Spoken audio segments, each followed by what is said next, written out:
আসসালামু আলাইকুম ভিউয়ার্স, কেমন আছেন সবাই? তো এই তো ঘুম থেকে উঠে চলে আসলাম নাস্তা করতে।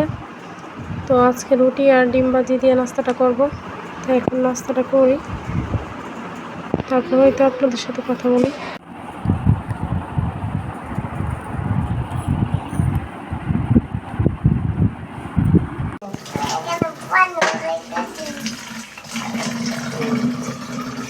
এগুলো কি তোমার কাজ?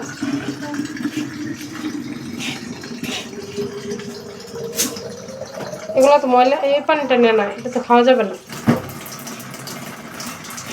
রেখে দাও। আব্বা সকালে বাজারে গিয়েছিল, তো আসার সময় কিছু বাজার নিয়ে আসলো। তো সবজি যেহেতু নাই, সবজি নিয়ে আসলো। তো এখানে ছিল একটা টক পাতা, মানে এটাকে চুয়াই পাতা না কি যেন বলে, এরকমই একটা নাম। এই তো ভেন্ডি নিয়ে আসছে, কইডা, করলাও ছিল সাথে, করলার সাথে এটা শুটকি। আর নিয়ে আসছে কাঁচা টমেটো, সাথে পটলও নিয়ে আসছে। আর এগুলো ছিল আখ। তো আখটা দেখে আমার মেয়ে বলতেছিল এটা নাকি লাকড়ি। তো আসলে ছোট মানুষ, মানে বোঝাতে পারতেছে না। তো সে বলতেছিল যে আমি তোমার জন্য লাকড়ি নিয়ে আসছি। তো আমি তো প্রথম বুঝিই নাই যে লাকড়িটা আসলে কি।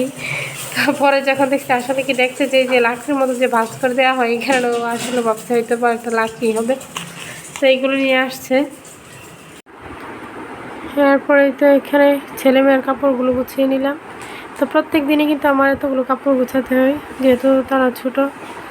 তো নষ্ট করতে থাকে, ধুতে হয়, আবার গুছাতে হয় সব কিছু।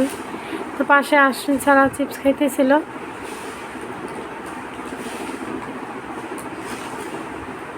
আর দেখতেছিল এখানে আমি কি করতেছিলাম।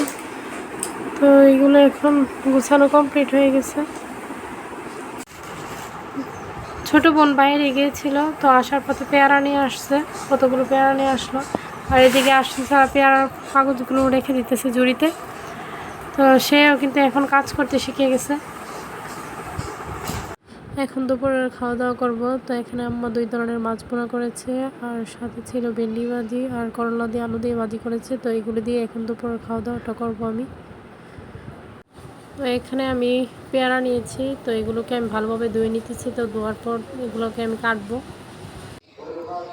পেয়ারাগুলো কেটে এখন নিয়ে বসে গেলাম খেতে। এখন হচ্ছে বিকেলবেলা, তো এখন পেয়ারাটা খাবো।